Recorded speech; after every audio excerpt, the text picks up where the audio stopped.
Welcome you all. Let's go directly into the presentation today. So we are going to talk about GraphQL and Ballerina, and within this presentation, I'm first going to talk about GraphQL, about understanding GraphQL, what is GraphQL, why, and when to use GraphQL.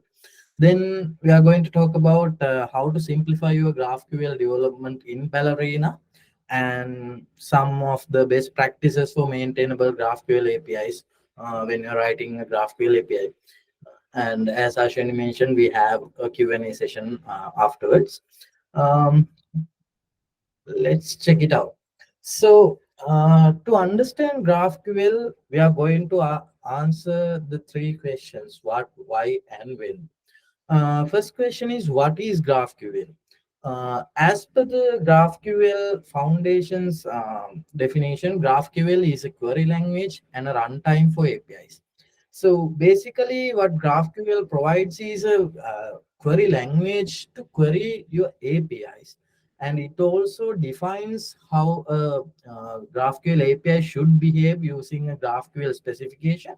This is a language agnostic specification, so there can be many GraphQL implementations using different languages. Still, the GraphQL specification should be maintained from the GraphQL Foundation. So basically, what GraphQL is a protocol for communicating between two endpoints. We have similar protocols if you think about REST APIs, gRPC, WebSockets. So likewise, GraphQL is also a protocol where we can use to communicate between two network endpoints.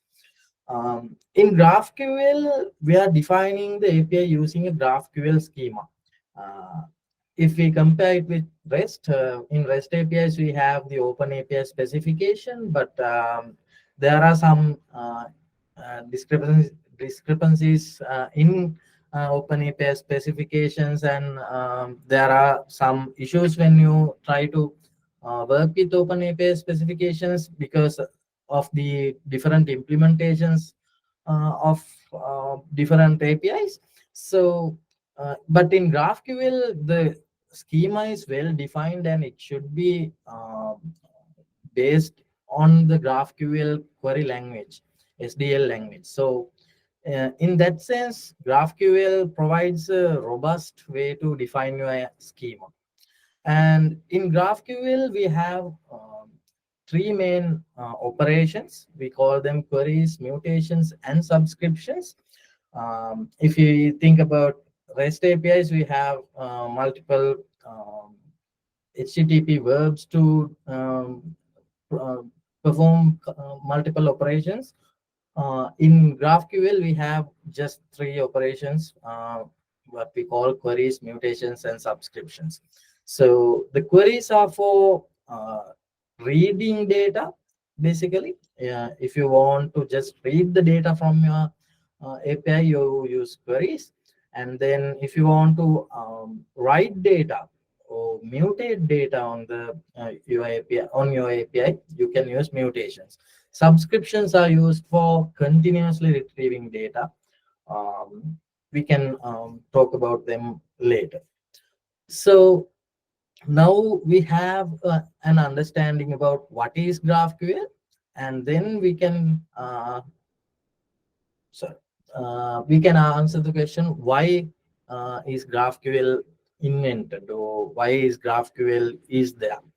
So GraphQL was first developed by Facebook in 2012 or somewhere between, and they have open sourced it in 2015. And the main problems the GraphQL is going to solve is overfetching and underfetching issues that are inherent in REST APIs. The overfetching problem is where you want to fetch some data from an API, but even though you need some less amount of data, the API is the place where we define what we get. So Sometimes we are fetching more than we need from an API, because we don't have a control over what we are requesting from the server. We only call a certain API, and then that endpoint will decide what it will send over the network for us. That is called overfetching. And there is also another problem called underfetching, which is also inherent in REST APIs. Uh, in underfetching, what happens is when you need to retrieve some data, you cannot do that within a single network call. Consider an e-commerce platform for an example. You want to retrieve a particular customer data, and from that customer data, you also want to all the information about that particular customer. In usual REST APIs, what you have to do is you have to call an endpoint to retrieve user data, and then you have to call another endpoint to retrieve the data. So in this scenario, you cannot retrieve all the data you need from a single API. This is called underfetching. So GraphQL is trying to overcome these issues, and there are some more issues they were going to solve, but these are the main problems they were going to solve with GraphQL. So what GraphQL does is GraphQL provides power to the clients, where clients can request exactly what they want, and the server point will be responding with exactly what they asked for. In that sense, you don't to overfetch data, because you know what you want and you are requesting exact data, and the server will be providing the data you request. And in GraphQL APIs, we have just a single endpoint, not like REST APIs. In GraphQL APIs, we define the API using a GraphQL scheme, where we define our API using a hierarchical manner, where all our data will be in this single tree structure. So you can query up to any level in this tree and request any number of data points using your GraphQL query. So you don't have to send multiple requests to retrieve different types of data. You can just request them all within a single uh, uh, request. And by defining this GraphQL schema and the data types in a type-safe manner, GraphQL provides a robust and type-safe way to communicate uh, with an API. So these are the main reasons and the main uh, solutions GraphQL provides. So I hope now you have an idea about why we are using GraphQL, uh, and we can now discuss about when to use GraphQL. So I've been talking about GraphQL and REST APIs. I've been comparing them. So first question is GraphQL going to replace REST? The simple answer is no. GraphQL is not going to replace REST, but there are specific scenarios where GraphQL is better suited for your API, and there are still many scenarios where REST APIs are best for your use case. So there is always a trade-off between selecting GraphQL or REST APIs, and we can discuss about where we have to choose GraphQL or where we have to choose REST APIs. And there are also some questions being asked about, is it okay to replace every API into GraphQL API? This is not the case. There are, as I said, there are some scenarios where replacing your existing REST APIs using GraphQL APIs is okay. and sometimes it's better.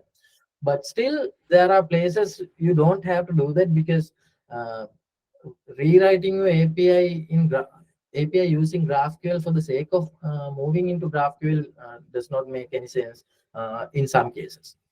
And then we have the final question: when to use GraphQL then? So uh, I'm going to give you some rule of thumbs in this case. These are not hard and fast rules, but you can consider these questions and consider these scenarios, and then decide whether it is okay to use GraphQL or it is okay to use REST or any other protocol. So first thing is, if you have a complex system with interrelated data, GraphQL should be more suitable. For an example, if you have multiple data types and they are related, we have one to many relationships, many to many relationships, and one to one relationships, there can be many interrelated data types within your system. And in that case, it should be a better choice to go with GraphQL, because when there are interrelated data, GraphQL queries can be really helpful to overcome that underfetching problems. And also, if you have a requirement for flexibility in client data, then GraphQL should be a better solution. Because for an example, if we consider an app, we have uh, multiple clients to connect to that app. For an example, we have a web application, then we have a mobile application, and we also have another admin application. So in those scenarios, these different applications have different data requirements, and we need this flexibility in our API. If you write this in a REST API, you have two choices. One is to write a generic REST API, and clients have to use this generic API and retrieve the data. They will have to face overfetching and underfetching issues, but uh, that's one way to do it. And another way is to provide separate APIs, separate endpoints to separate clients, so they can retrieve their specific data from a specific endpoint. But even in this case, also your API will be very complex because of these different requirements. So to overcome that, you can use GraphQL, where you can write a single GraphQL API, and these different clients can request the request exactly what they want, and then this GraphQL API will be responsible to send exactly what they asked for. So I guess we have cleared what, why, and when GraphQL should be used. And now we can move into what's the relationship between Ballerina and GraphQL. So GraphQL and Ballerina have many similarities. So if you consider the type systems in Ballerina and GraphQL, they are pretty much similar, because uh, both Ballerina and GraphQL has strongly type systems. So this type safety in Ballerina is also really helpful when writing GraphQL APIs. And Ballerina has a data-oriented nature, where you can define data types uh, as structurally defined data types, and these data types are very much similar to what we use in GraphQL. So these similarities will become handy when you are writing GraphQL APIs in Ballerina. And in Ballerina, we have type safety and concurrency safety, and this type safety is validated in the compile time, which is great, because if you consider most of the popular GraphQL libraries, they don't have a direct way to provide type safety in the compile time. There are some ways, but not directly. So this will help you to write robust GraphQL APIs without having to face some issues when you are running your application. But beforehand, you can know whether there are any issues or not. And the concurrent safety is handled within the Ballerina runtime, so you don't have to worry about how to handle concurrency safety issues. So that's also another plus point when you are writing GraphQL service in Ballerina. And Ballerina's built-in network abstractions like listeners, services, and clients also helps to write uh, GraphQL services really easily.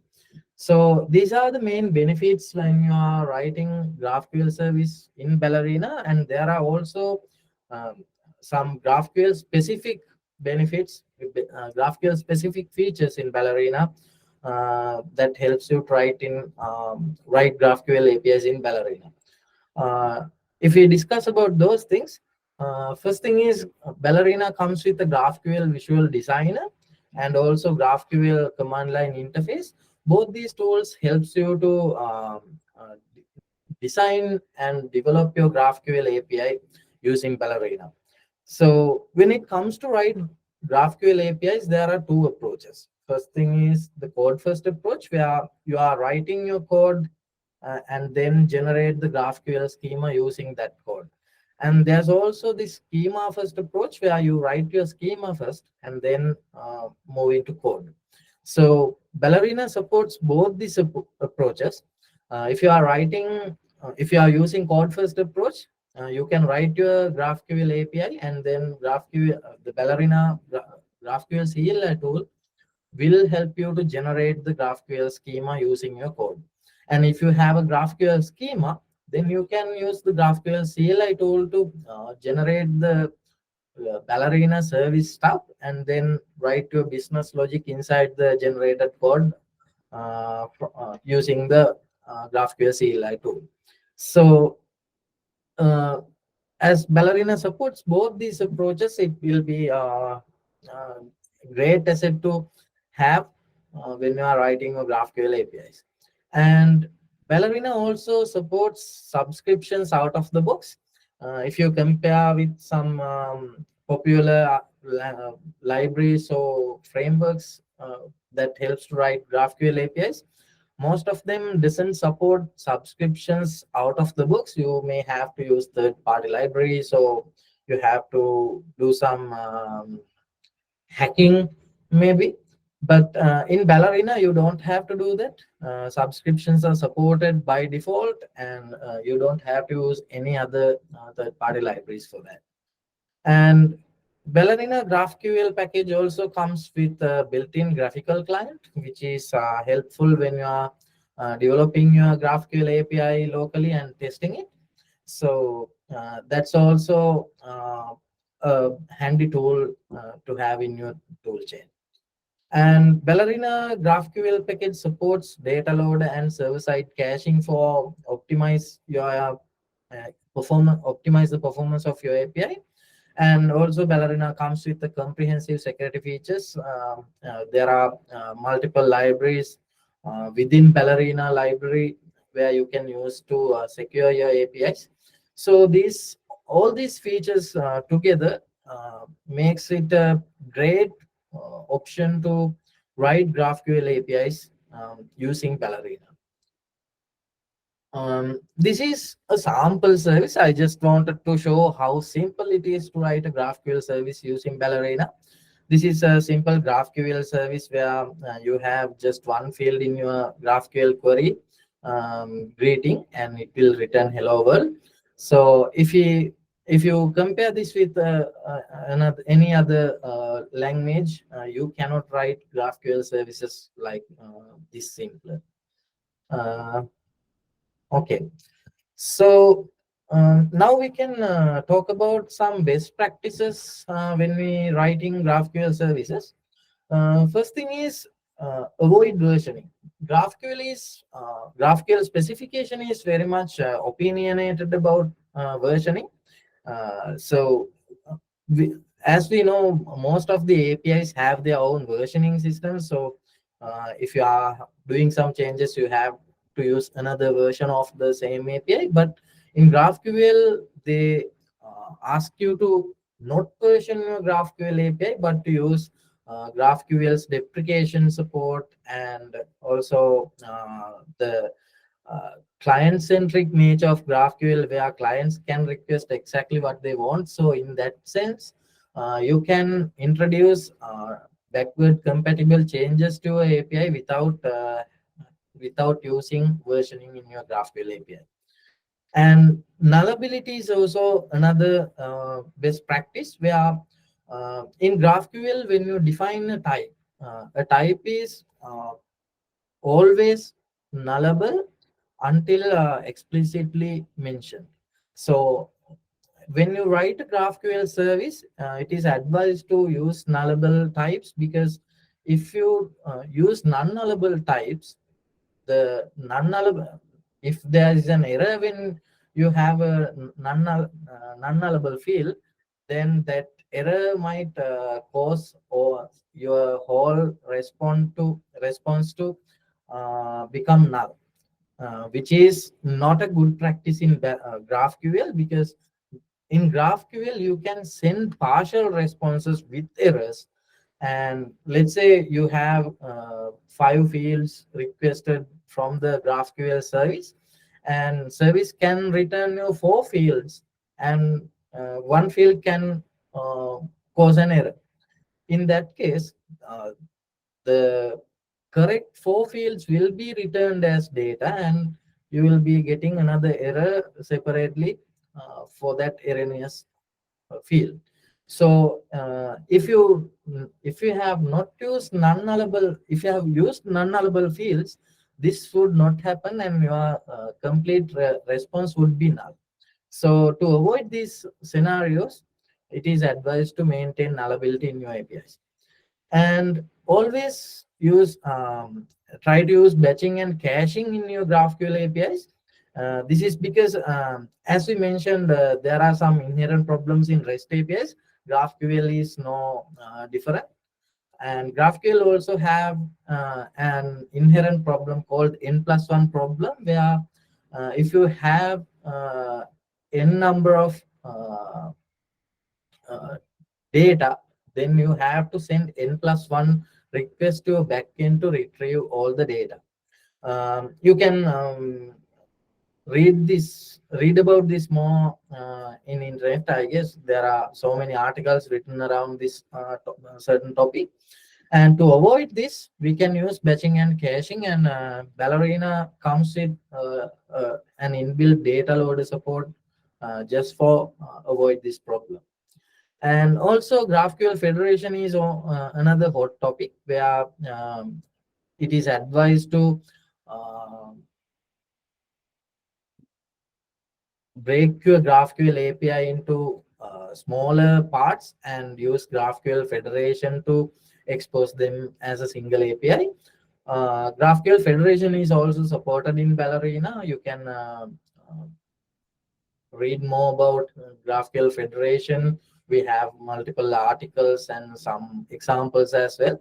So that's another concern when it comes to writing GraphQL services. So these are just a few GraphQL best practices. There are more, but we don't have much time to discuss about them. So um, I'm going to show you a code example. Um, Let me go into that. Okay. This is my sample GraphQL service. If you can see, this is my service configuration, where I configure my GraphQL service to enable graphical client. This graphical client is used to test GraphQL services locally, and we can also advi- provide whether to enable or disable introspection Introspection is the feature where you can query the GraphQL schema itself and check what are the types and what are the fields you can query from a particular GraphQL API. It is advised to disable this in some production environments where your GraphQL API should be private for your organization. Otherwise, it is okay to have it public. And then we have this max query depth where we can define how much depth a particular query can go. This is to avoid some malicious requests. As I said, GraphQL has these interrelated types, though. So a query can go into so many levels.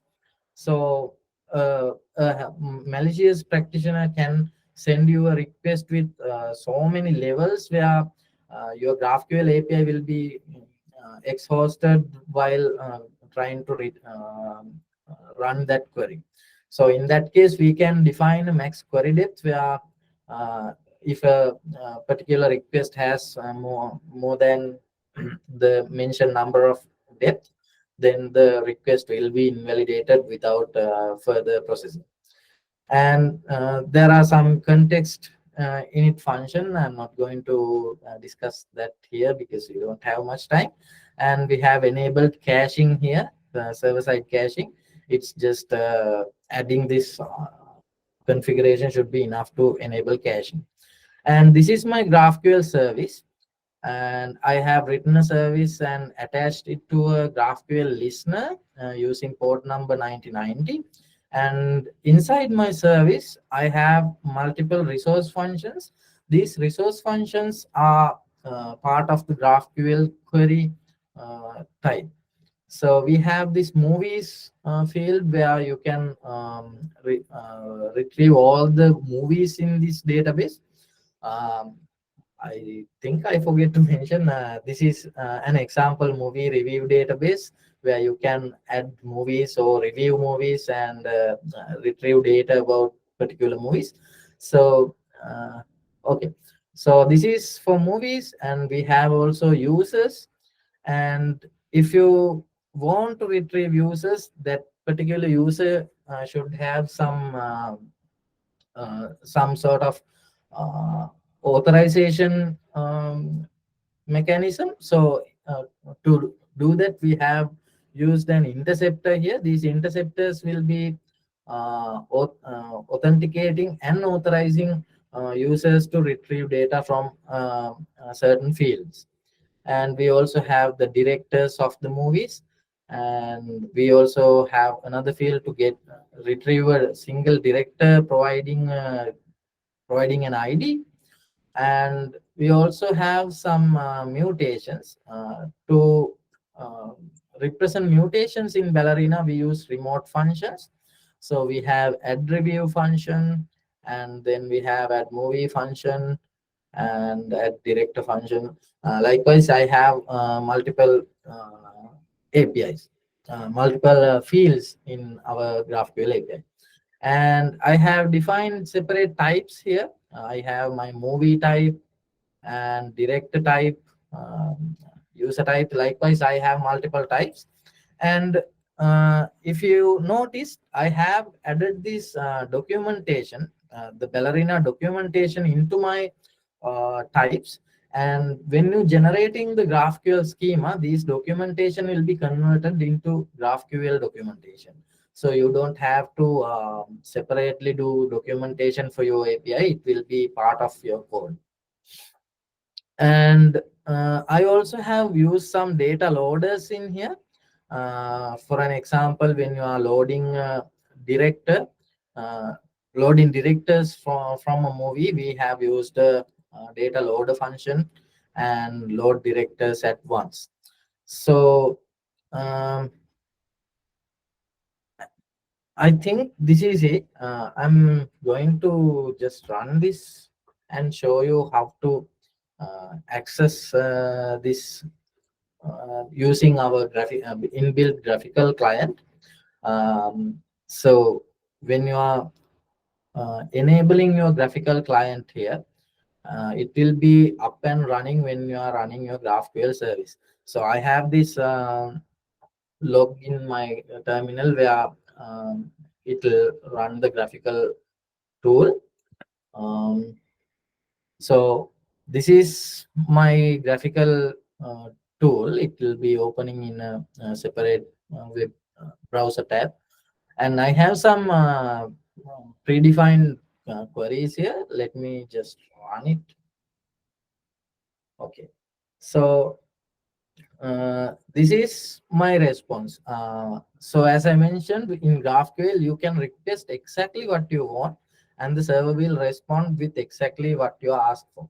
So in this case, I am asking to send me all the movies, and for each movie, I need the movie title, the year it released, and also I want to have the information about the director. Inside the director, I just need the director's name, and for this response I get this movie information, and I can remove some parts of this query, and then the response will be changed to have the data that I requested. And when adding a review, you can add a review like this. Here I have defined a mutation operation because this is changing data. I have defined a variable here, and that variable can be provided using my graphical interface.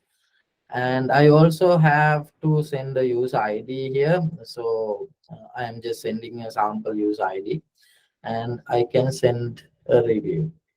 And if I send it, I'll get when I send the uh, mutation request, I'm stating that I need the review ID and movie title from that particular review, and that is exactly what I get.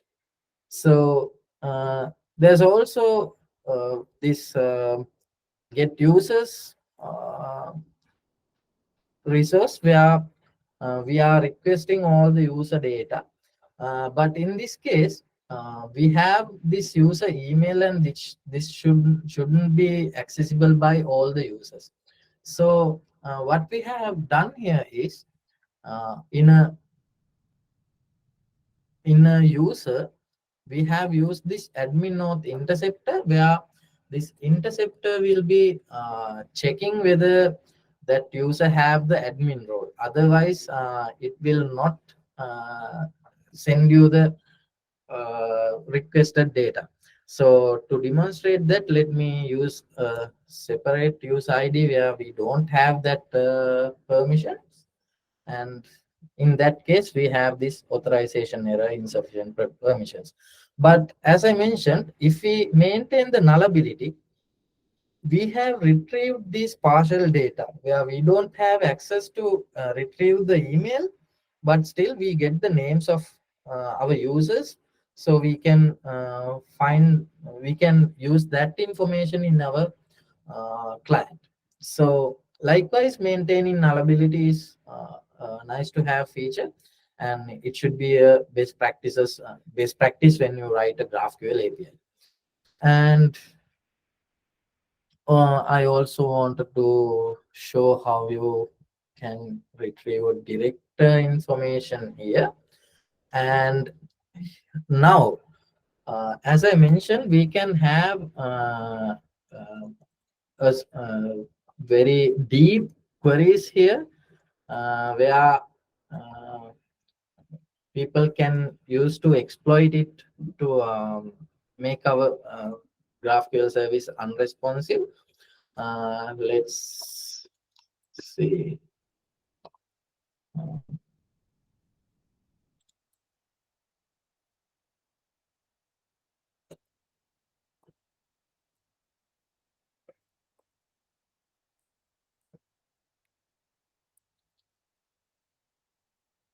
So for an example, I'm sending this request, and as you can see, it will take some time to process all these levels, and it still sends you the response.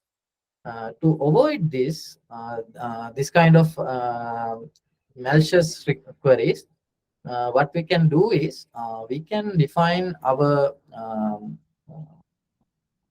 max query depth to a lower number. So I have used my config toml to provide the max query depth, and in this case, I'm going to say it should be 4. And let me rerun my service. Now what we are saying is we have max query depth of 4, and if a particular query has more than 4 levels, then just invalidate that query. Basically don't run that query. So now we are running the service again, and now if we send that request, we get this error that we have the max query depth of 4, but this query has 9. And if I remove this, let's say, okay, now it works. So there are some more secure features in Ballerina GraphQL I wanted to discuss, but basically these are the main things that you should consider when writing a GraphQL service.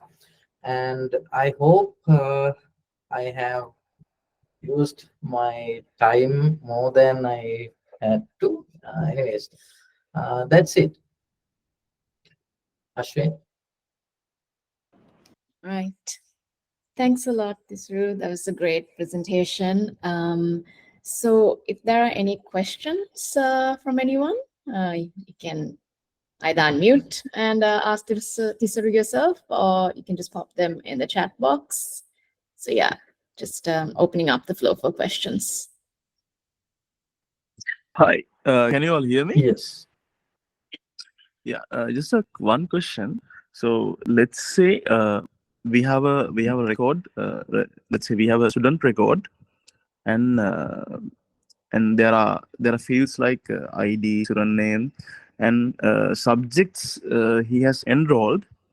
Now, what we need to do is, so there are two API users. One is a admin, one is a teacher. Only teacher can get student name and ID, but teacher should not get the what are the subjects he has enrolled. But admin can get all the subjects and all the information of the student. So now we have to differentiate this now. So how can we do this in the GraphQL way in Ballerina? Yes. So this is basically a role-based authentication scenario, right? So in Ballerina, we have this concept called interceptors, where you can write an interceptor and add that interceptor into a particular field. For an example, in my sample code, I have this email field where I have provided an admin auth interceptor, where this interceptor checks before executing this field the user credentials, user role. So in this admin auth interceptor, what it does is it gets the context from the GraphQL request, and from that GraphQL request, we are validating the user role. In this example, what we do is when we initializing our service, we are providing this init context method, and from the context we can have access to the HTTP request, and from this request we are accessing the HTTP headers, and you can use many ways to handle this scenario. There are many both providers out there, but for this example case, what I have done is I just use the request headers, and then from that header I'm checking in my database whether that user is present, and that user can have multiple user roles. And in that particular scenario, I just wanted to get that user and check whether that user has admin privileges to execute that field. So this auth interceptor does exactly that. if this user does not have that admin user role, it will return an error. So in that case, when you apply that interceptor to a particular field, this field will not be executed. Instead of that, it will return that error where we do not have permissions to execute this field. Oh, So okay. I answered the question. Yeah. Thank you very much.